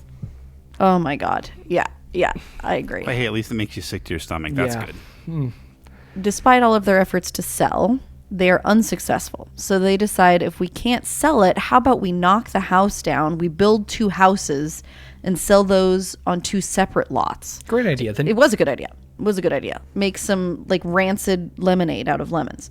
But the problem is they needed approval from the neighborhood planning board, and it was denied. And so there was literally nothing they could do. Well, and the neighbors are pissed about all this to begin with. I don't know why they didn't accept this. Well, yeah, which I don't understand either. I think it was more vindictive than anything. They're just like, well, screw you guys. You've ruined us. And Byron, as you mentioned, this is when they start letting renters in, even though it's just covering a fraction of their mortgage. Yeah. At least it's something. But let me just tell you, the Watcher did not appreciate that move. And the heat was turned up pretty significantly in the next letter that they received. You wonder who the Watcher is. I'm just going to go back to the other voice. Mm-hmm. You wonder who the Watcher is? Turn around, idiots. Maybe you even... Dummies. He's definitely turning it up. Turn around, idiots. Now he sounds like an incel. Maybe you even spoke to me? One of those so-called neighbors who has no idea who the Watcher could be? Or maybe you do know and are too scared to tell anyone. Good move. I walked by the news trucks when they took over my neighborhood and mocked me. I watched as you watched from the dark house in an attempt to find me. Telescopes and binoculars are wonderful inventions. 657 Boulevard survived your attempted assault and stood strong with its army of supporters barricading its gates. My soldiers of the Boulevard followed my orders to a T. They carried out their mission and saved the soul of 657 Boulevard with my orders. All hail the Watcher. So that makes it sound as though the Watcher specifically helped block the bulldozing plan, right? Huh. It also makes him sound like a 13-year-old boy who is on Reddit a lot. Yeah. But that could have just been the way I was reading it. That could be it. I don't know. Do you think that this could even be a different person writing this letter? Because it doesn't... Different from the original? Yeah, it doesn't have the same tone, and it doesn't talk about any specific... I don't really see much other than the bulldozing mentioned. Yeah. I don't know. I mean, the news trucks that have taken over my neighborhood. Yeah, but I mean it doesn't have to be somebody that lives there, but they're claiming to live there, obviously. I don't know. All hail the Witcher, though. Watcher, sorry. All hail the Watcher, though. The Witcher's All hail the Witcher. Yeah, okay. Well. Yeah. Oh, he goes on, though. Maybe a car accident. Maybe a fire. Maybe something as simple as a mild illness that never seems to go away but makes you feel sick day after day after day after day after day. Or you're putting pine sol in my soup. I've seen this one. Maybe the mysterious death of a pet. Loved ones suddenly die. Planes and cars and bicycles crash. Bones break. Yeah. So we've gotten to actual physical threats at this point. That does seem like real overt. Well, it seems like he was leaving himself some leeway there. Those were like speculation. Those were all question marks. Yeah. He didn't say, I'm going to. Well, I think that the courts would agree that that's actually pretty overt threat. Kelly? So, I mean, the Broadduses are completely at their wits' end. There's really nothing they can do. They're so desperate at this point to figure out who this could be that Derek talks to a friend of his that's really good with computers, as they say. If you will, nerd. I mean, I guess. They talk about trying to break into the Wi-Fi of the surrounding neighbors' houses so that they can comb through their shit and see if they can find anything incriminating. Really? They discovered that it's actually quite a bit harder than they anticipated and also is very illegal and decided they weren't going to risk that. And they had all reset their default passwords, so then they were out of choices. Well, the point is, they're really leaving no stone unturned here. And in a traditional, spectacular horror movie narrative form, Derek takes his last breath. No.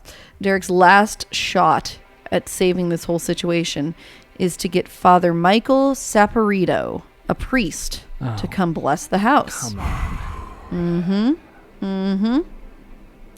Now your house is all fucked up and you have a priest there. So, well, a lot of the neighbors are speculating that this is a hoax, and so a lot of the anger coming from the neighbors is rooted in that belief. All right. Now, I personally believe, after reading all of this, the idea that they were hoaxing it just doesn't check out to me. There are too many reasons that it doesn't make any sense.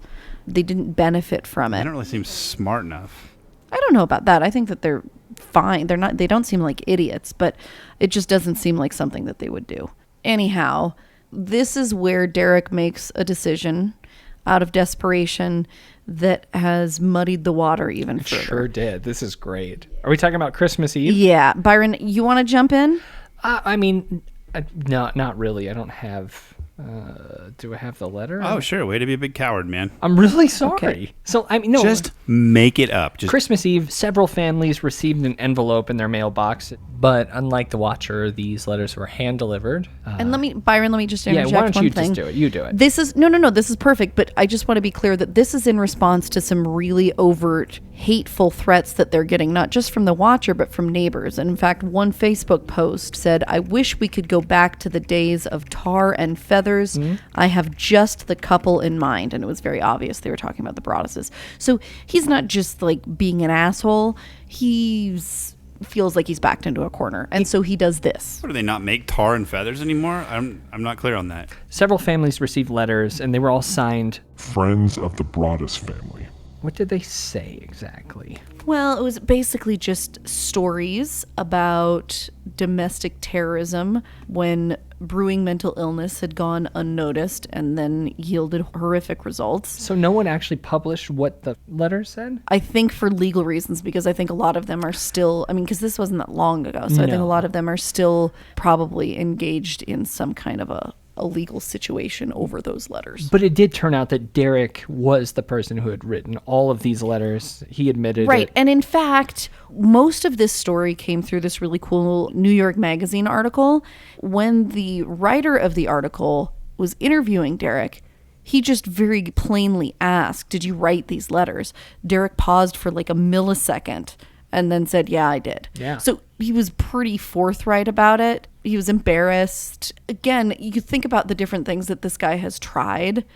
I don't know. I feel like I would have been doing things far crazier than that at this point. Yeah, after years of not only receiving these horrifying letters, but also your neighborhood turning against you and feeling harassed and targeted, it's a very complicated situation with a lot of bad feelings. And I guess I can understand trying to pass a little bit of the terror off to the people who are making your life worse. Right. Still a bad call. Right, but I think Derek's quote really helps wrap my head around this, at least.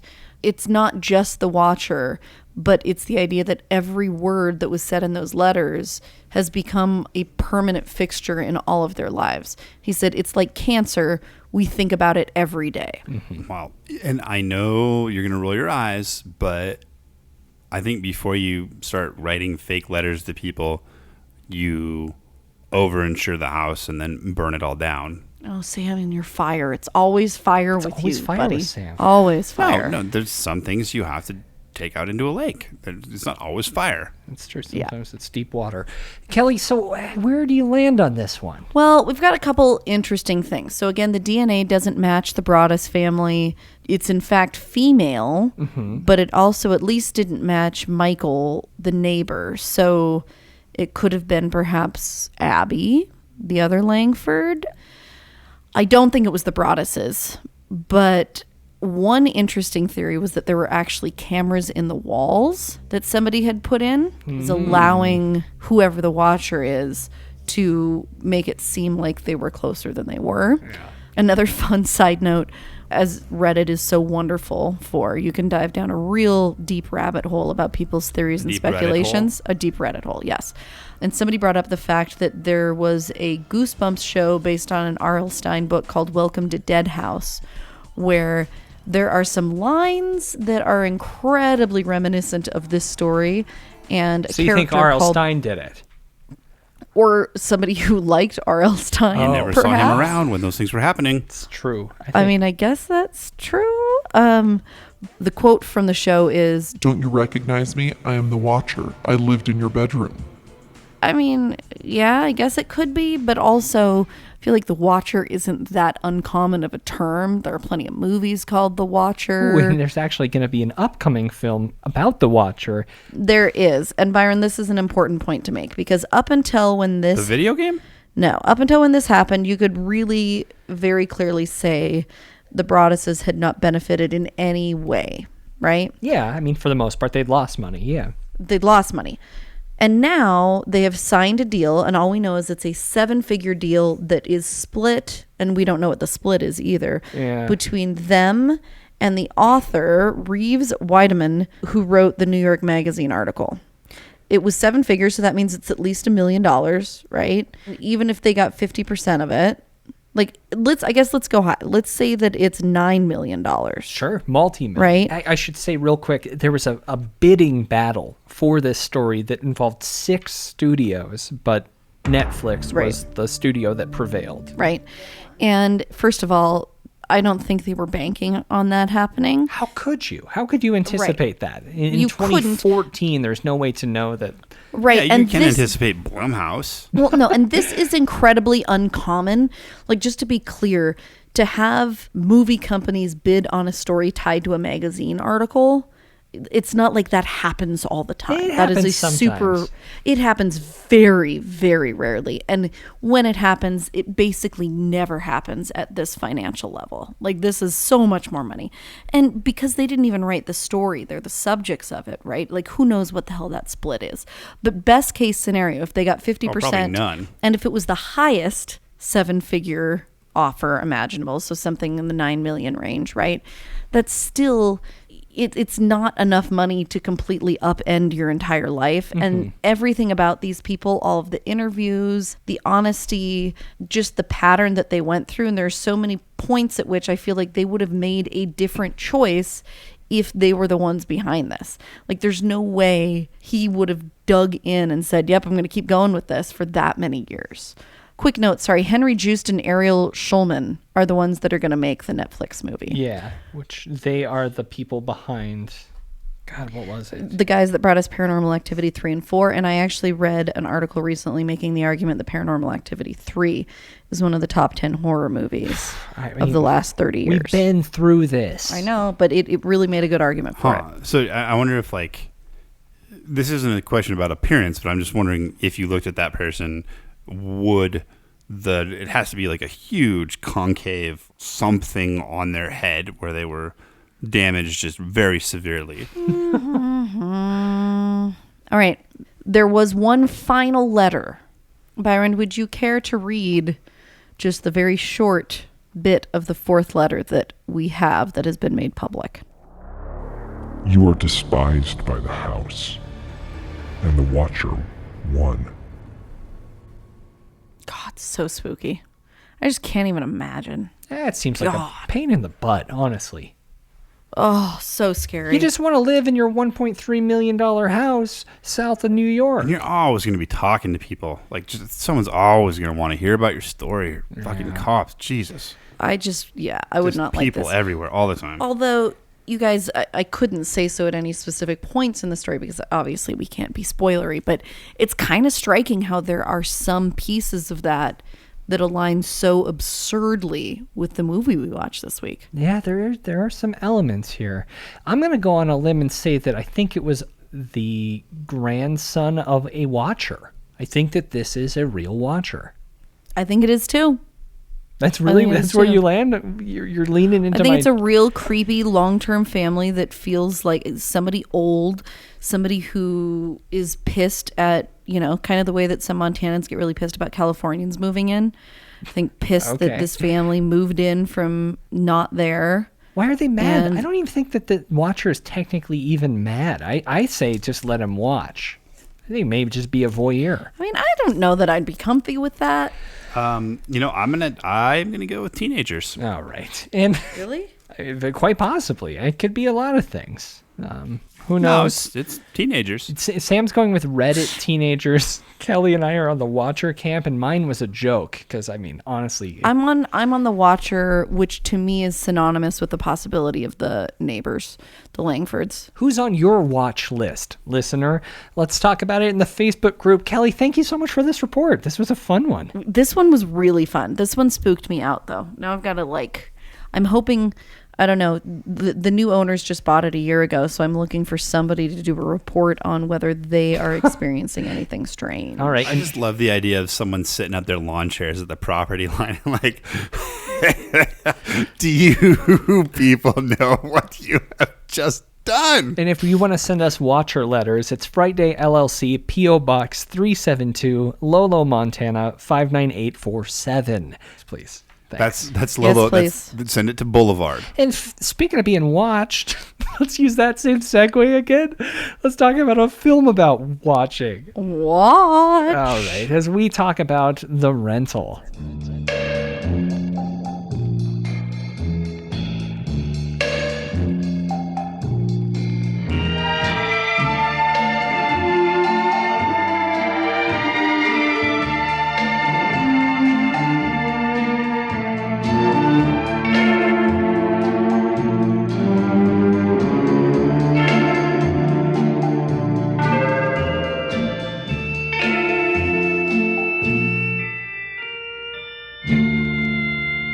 We hope you're enjoying your visit here this evening. Now, on with the show. The Rental is a 2020 American horror film written and directed by James Franco's little brother, co-written by James Franco's little brother and Joe Swanberg. Okay, Sam, do you want to... Two couples on an oceanside getaway grow suspicious that the host of their seemingly perfect rental house may be spying on them. Before long, what should have been a celebratory weekend trip turns into something far more sinister. Oh. You couldn't even finish the sentence? Sorry. David Franco. I think he's actually pretty funny. I saw him do a Q&A at South by Southwest for the film Neighbors, the premiere of that. I think I like him, Sam. I'm sorry. Yeah, I don't have any opinion.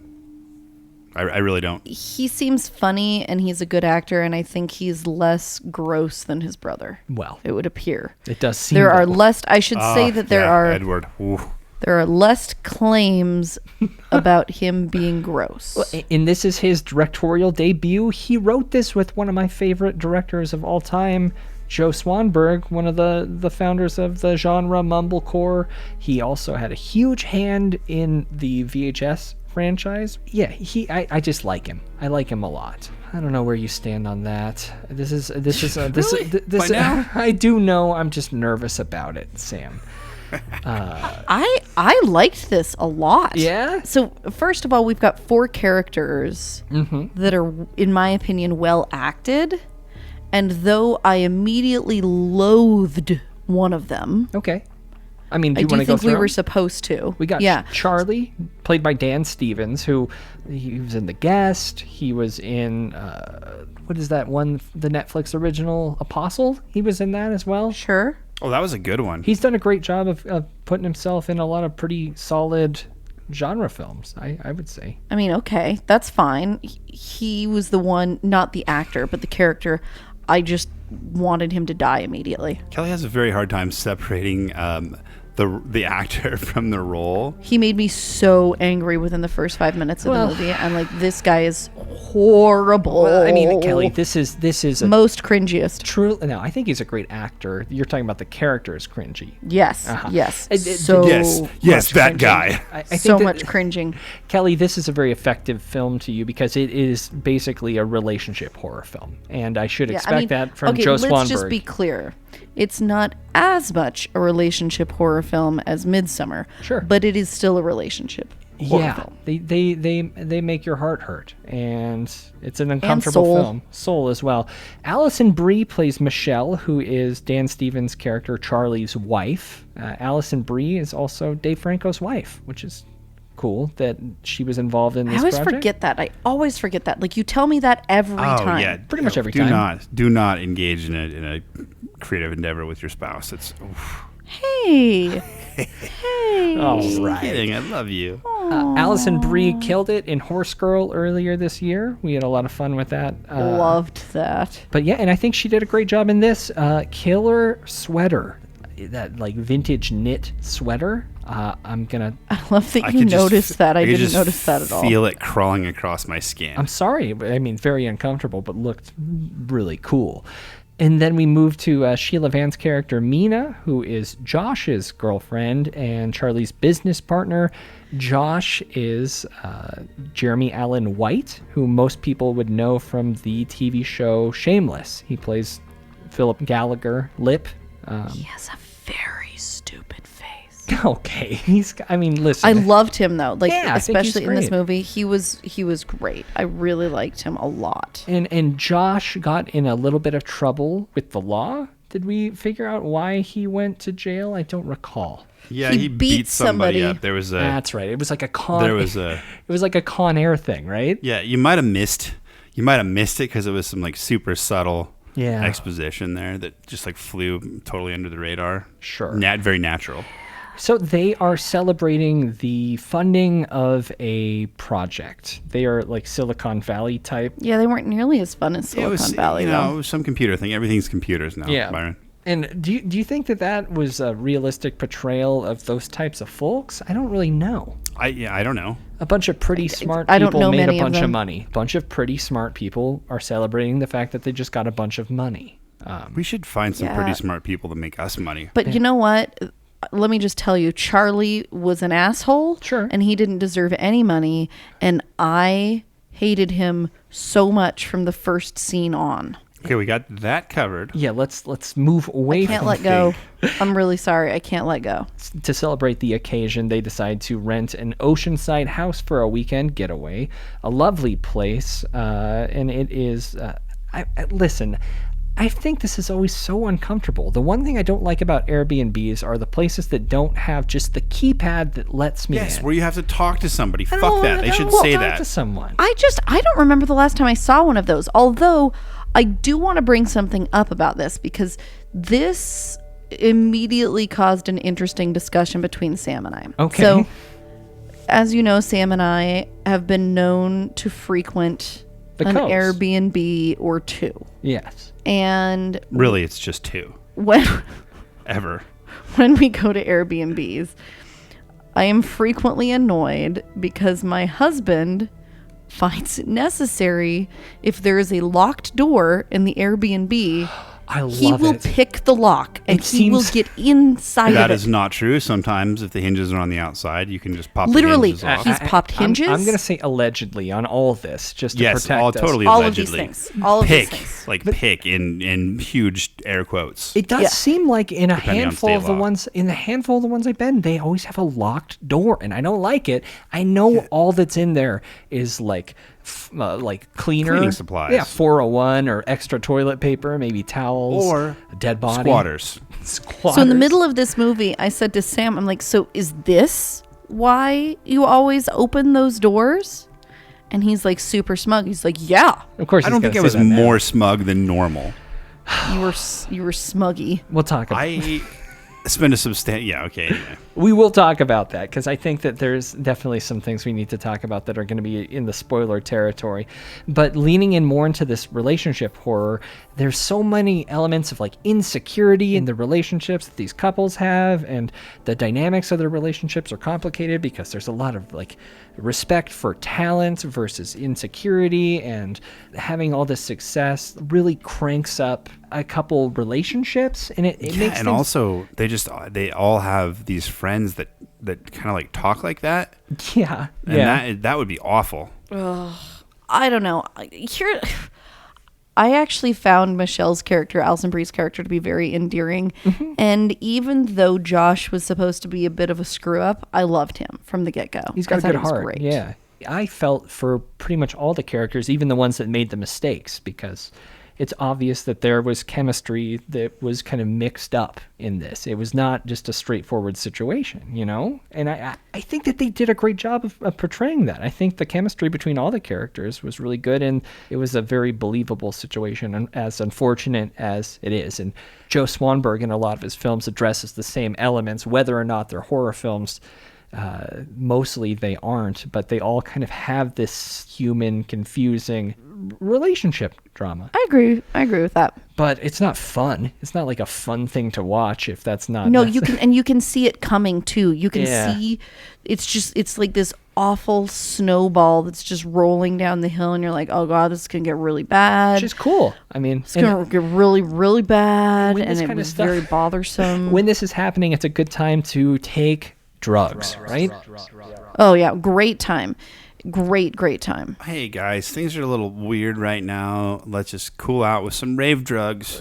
I mean, like, bravo for Michelle's security in her relationship, that she can be like, hey, so you've got this really hot business partner that I'm not threatened by at all. Mm-hmm. You guys should just do some ecstasy together. I'm going to go to bed. I'm going to turn in early. You guys can get drunk too, also, if you wanted, while I go to bed. So I'm going to turn off the hot tub too. Let's do that. God, it was so bad.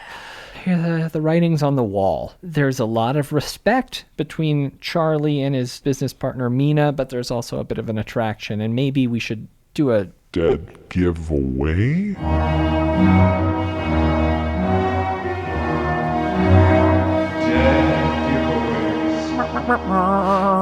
This is the point in the show where we spoil a little bit about a movie. We're going to try our best not to ruin it for you, but if you are one of those folks that doesn't want anything discussed before you watch it, do it.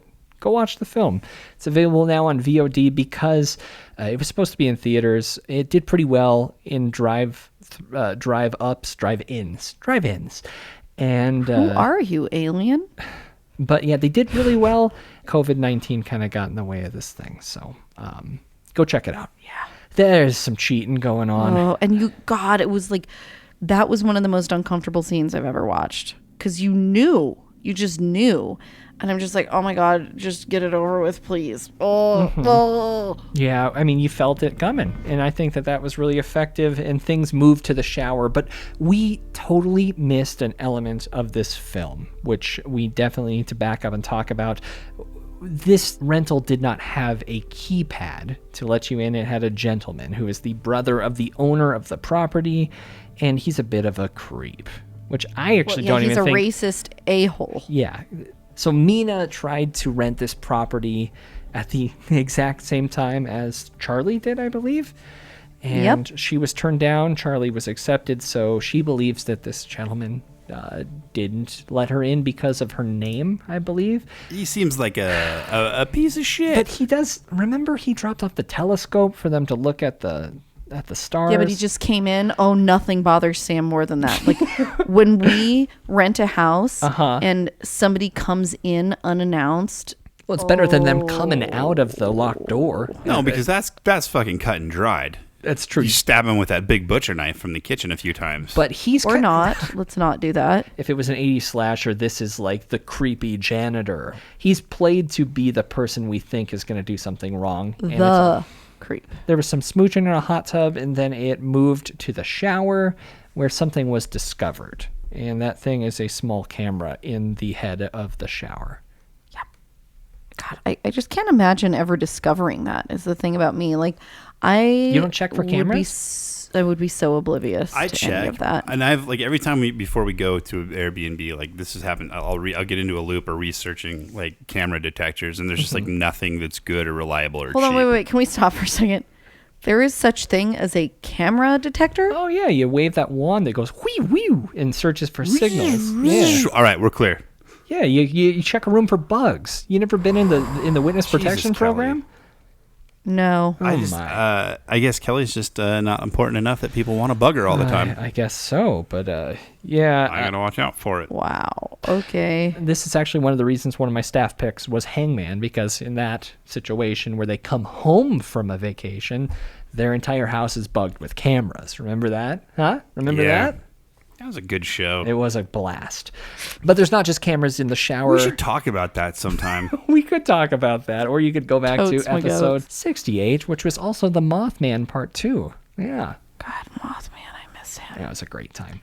This is where things get kind of interesting. They get kind of hairy, and it takes a hard right for the better. If you discovered a camera in the shower, the place where you had just cheated on your significant other, I think that it might be more important to talk about the camera with the police than maintain this relationship, which obviously is built on a rough foundation already, you know? I mean, to me, I think it's just evidence that they're totally freaked out by everything right now. Like, they're not thinking... because of the whole cheating thing, I think their brains are like not in functional mode. They're already in a super fear-driven mental state. And so, yes, because I was talking to Sam about this as this was unfolding. Like, okay, it's a bit of a logical leap that because you say that you know there's a camera in there, that your partner is automatically going to see the video from that camera. Yeah, I mean, the cops don't give a shit who's doing what. Like, it's an illegal camera. Like, they're not going to show you the footage if they find any. They're not going to put the footage in front of a jury. Like, you've committed no crime. They're not going to be like, care to explain this to your wife? I mean, maybe I'm just giving them an out, but I don't feel like it's unrealistic that they would be that freaked out and make that kind of a stupid decision because, you know, bad circumstances, man. They made some bad effing choices. It goes a little bit further than that. Michelle, who took the night off of drugs the night before, decides that she's going to partake. She clocked in that night. Yeah. She's like, God damn it, you guys, fine. I'm just going to go do it by myself. She finds out that the hot tub has been turned off. She calls Taylor, played by Toby Huss, who is the creep, to come fix it. But this really turns up the heat because... From American Horror Story. Sorry. Yeah. Mina and Charlie, at this point, believe him to be the person who installed the cameras. Which makes sense. But Mina can't resist bringing this up to Taylor when he does arrive. And that's where shit gets really crazy. I definitely want to talk about this. This is our second. Should we? Yeah, this is our second dead giveaway for sure. Okay. Mostly because I want to talk about one scene involving a rock. But this is another one of those spoilers. We're going to keep on going. This reminded me a lot of a film that we covered for the show as well called Body. Remember that Larry Fessenden one? Directed by Sophia. Oops. Oh, we got a dead body. Let's make it worse. I don't remember that. You don't remember the one where the all the girls at the fancy house? They break into that Not mansion. a big surprise, guys. Well, this film, Josh sees Mina talking with Taylor in the bathroom. Taylor, the guy who is the person in charge of the house. Handyman type guy. Mm-hmm. They have a very heated exchange. Josh leaps upon him very quickly, tackles him into the bathtub, punches him a bunch because I guess he's done this before. Oh yeah, it's been explained to us that this is what he does. Violent tendencies. Well, hey now. I'm just saying. I like Josh. I like Josh Let's too. just take it a little easy on Josh. Josh okay? punches him until he's unconscious. Yes. And then this is where the man comes in. Right? Is this the first time that we've seen the man? This is the man. Yep. And this is awesome. There's this more traditional slasher. This feels like an 80s horror film. For sure. And that's why I liked this turn, because the whole idea about what to do, when he's dead, like whatever. But this is like a fun logical leap. Like, this is just bonkers. Yeah, sure. This guy's going to just kill everybody. And I'm not saying that. I'm just saying, like, that's the turn it's taking. Can I also point out that he has a very creepy mask? I mean, yes, it pretty much exactly the same mask that was worn by several characters in the Harmony Korine film Trash Humpers. It's like an old man mask, or I guess even Ryan Gosling in Drive during that final sequence. I Keanu Reeves and Brian Bosworth in Point Break. Very true as well. Those are presidents. I'm just kidding. The man kills Taylor, and now everyone thinks that Josh killed Taylor. So they're freaking out. Now no one can call the cops, and we've got ourselves, and I Know What You Did Last Summer. Yep, for shizzle. Fortunately, they don't have to worry about it for very long. Not at all, actually. So Charlie, Mina, and Josh are in on this, and we have our Jennifer. What was Love her name? Hewitt. Michelle doesn't want to have anything to do with this. She is the only rational, decent loose end. A loose end. All right. Loose end. Yeah, and they decide that maybe if we throw this body off the cliff, it'll look like he just slipped and died that way. Which are you guys ready for the sad trombone? Well, they didn't do a great job of that, because this body of Taylor ended up on a rock right before the water. Kind of a funny moment, darkly funny, right? I thought it was lightly funny. I think their frustration was quite entertaining, especially when they try to knock the body into the water by throwing another big rock at it, and it just kind of like just kind of clips the head of Taylor. Yeah, it doesn't go anywhere. I thought this was pretty funny. I'm sorry. I guess it was pretty funny. Where do we go from here, you guys? I don't want to. I really don't know that we can. Enough. Yeah, I was going to say, I don't think we should spoil anything. I just kind of wanted to talk about that rock hitting that man's head, because that's fair. And now we're in a slasher, and it's a lot of freaking fun. Yeah. Agreed. This part is absolutely the strong part of the movie, and it's very good. I would say that I liked it in spite of this part of the movie. Really? Okay. Well, Kelly, why don't you give me your final thoughts on this thing if you don't got much to say? First of all, I do love Dave Franco, and I was really excited to see his directorial debut. I liked our gentleman Josh with his dumb face. I did not watch more than a couple episodes of Shameless, though I want to watch it. I just haven't really been able to carve out the time missing yet. out. But it's good. I know everybody loves it, so I will watch it. But he did a great job, and he had me at the very beginning going, God, I hope Charlie dies because he's so mean to his brother. And God, Michelle deserves somebody that isn't such an asshole. And I was kind of undecided on Mina. And Josh, I was like, I like him. He's a good guy. Oh, God, you watch movies wrong. And as the movie progressed, I kind of felt the same way about all of them. Obviously, I started to judge Mina a little more. No, yeah. This was fun. The acting was good. It was shot really well. Even the last part of it, which felt very reminiscent of Creep, I kept wanting to see the man's face. And part of me wanted more of a origin story for the fella, but part of me feels like maybe that's what the sequel is. I don't know. Ooh, sequel, huh? Yeah, I bet there's going to be a sequel. I really do. Oh, yeah, it's been the #1 movie in America for like half a pandemic, so... This was really made fun. $49 in the last 3 weeks. So it is. Icing on the cake, it took place on the Oregon coast, which is our favorite place to go rent an Airbnb. Mm-hmm. And maybe now I need to stop mocking Sam about everything, busting hinges off of doors and trying to get into any locked room in any place that we rent. I mean, honestly, part of it's just because I'm curious. The largest part is just because I'm curious. Well, I still think there's a big part of you that expects there to be like a monitoring station. Yeah, this was really fun. I recommend everybody check it out. And not just because none of us have anything better to do. It is over 90 degrees outside. Do not get heat stroke. hot. Do not get skin cancer. Please just watch The Rental. I give The Rental 7.4 ecstasy dances / Kelly dances without any type of mind-altering substance. What you got, Sam?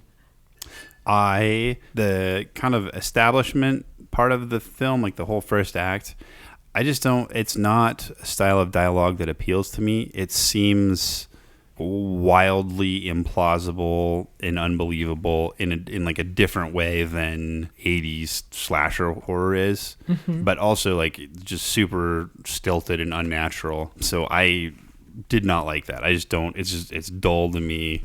But the story was cool. Like the dialogue was not great. The acting was good. Any of the actual like movie parts of it, like where there were things happening, I thought were great. Like that third act where it took the turn was excellent, and I think it made up for the rest of it. Which again, that's just me. Like it's not a statement on the quality of the film. I'm sure it was great. It's just not for me. Most of that stuff, claw hammers are for me. Undeniably, that's Is ecstasy the same thing as Molly?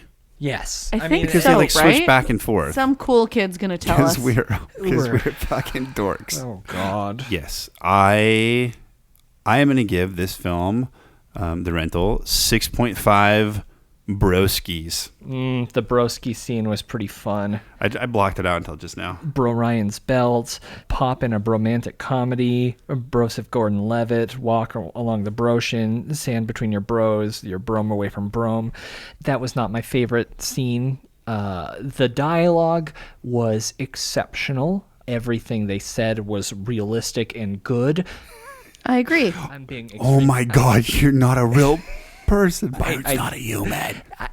I could understand completely where Sam's coming from. I just so happen to enjoy that style. I think that after 250 some episodes of this podcast, you know that is where I stand. You should download ICQ.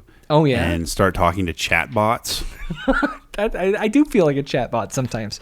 Please don't do that. Even in those scenes that could be considered slow or stilted, I think the way they shot it was really cool. And also there was so much room soundscape in those scenes that it was actually really, I thought, really interesting. One of the problems could be that it does feel like two separate movies. The first half does feel like a Joe Swanberg film, and the second half, I can't identify it as a Dave Franco, but it feels like a very genre-influenced third act that I respect, because when these actors enter into horror, if you want to go back and listen to our Quiet Place episode, I get heated when mainstream actors enter the genre, because who knows what their intentions are. Tourists. Exactly. But I think Dave did a good job with this, and I think the chemistry between the cast was really, really good. I had a lot of fun with The Rental. It was highly anticipated for me. It could have very easily dropped the ball, but I think it worked really well, and I would love to see a second one of these. I would love to see it evolve the same way Creep did in its sequel. So, yeah, I give The Rental 7.8. I gotta say, it had rocks. And those are our thoughts on The Rental. You did love that rock. It was really fucking funny. I want to know what you think about this movie. Check it out. It's on VOD now. Once you've seen it, reach out to us on Twitter and Instagram at Frightday on both of those. You can send us an email, contact@frightday.com. Leave a comment below this episode at Frightday.com? I guess, yeah, that's the website. That would be the spot. Frightday, is it? That's the one. Something like it. But yeah, also let's have a big conversation about this in the Facebook group, facebook.com/group/Frightday. I had a friend in town who watched this in a theater because his sister's a manager of a theater, and they can just... yeah, you remember that time that you had a chance to watch it with him and you didn't? Yeah, I wanted to stay at home and watch reruns of ER in bed. But yeah, he wasn't so thrilled with this film. He didn't like it as much, so that kind of... it did. I told you he me. was going to be wrong. I mean, I'm not going to say anyone's wrong or right, because we're going to have a talk about it in the Facebook group, facebook.com/group/Frightday, the best place on the internet. The only reason to use it. We are making headway with the evolution going on at patreon.com/Frightday. Keep your eyes there, because something big is happening, and it will change your life forever. And I'm not talking only about all the bonus content you get when you support us there at patreon.com/Frightday. You get episodes of Captain Kelly's Cryptids Conspiracies, Byron's Serial Corner, The Writer's Room, Behind the Screams, Cinema Autopsy, so much. Toast to Toast PM with Wine Kelly. You get discounts on our merchandise, and there's going to be some exclusive merchandise there as well, only available to Patreon patrons, so get there as soon as you can. We actually have a couple new patrons this week. I want to give a shout out to... Welcome! Hey, thanks, dummies. That's not... Listen, Sam, I know it's been a while. They're not going to stay if you make fun of them. Or maybe Sorry, it just slipped out. You could neg them, I guess. Maybe negging works. Brianna R., Adam G., Ashley M., and David J. Thanks, you guys, so much. It really does mean a lot.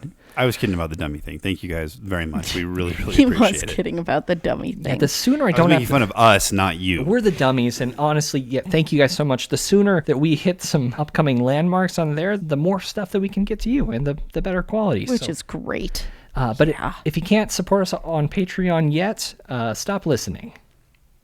No, he's just kidding about that too. I am. You could also leave a review of the show on Apple Podcasts, Stitcher, or wherever you listen to this. That's the best way to get us up charts, in new ears. Next week, this one took the horror community by storm, so I think we have to watch it. The Zoom horror film created during this COVID lockdown. It's supposed to be really, really scary. It's called Host. I've heard of it. Very purposefully did not get many details because I figured you were going to make me watch it. Of course. And I wanted to be entertained. And we're going to talk about it next week. But until then... Well, that works. But until then, Kelly, where are you going to be? I'm going to be at Kelly Frightday on Twitter. You can email me, kelly@frightday.com. Try to find me on Instagram. Yeah. Just giving up. You just hunt. You can do your see best. if you can find it. Good luck. You can see if you can find it. Wow, there's a do real your best treasure there. at the end of that hunt. I'm at Sam Frightday. Email me, sam@frightday.com. And I'm at Byron McKoy on Twitter and Instagram. Byron@frightday.com is my email address. And until next Frightday, I'm Byron. I'm Kelly. I'm the Watcher. And I'm Sam. Stay scared.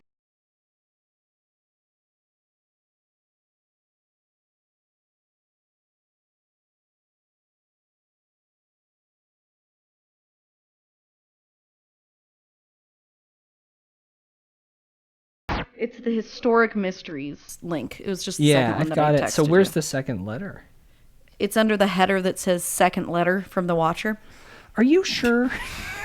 I've got the first Pretty letter. sure. Getting to know the Pretty sure. Just Okay, keep there we go. scrolling. Got it. Okay. Yep. I'm okay. there. You got it? Yeah. All right, good. Just making sure. Thanks. You've been listening to an Audio Wool original, produced by Byron McKoy. Theme music provided by Cemeteries. For more programs like this, visit audiowool.co.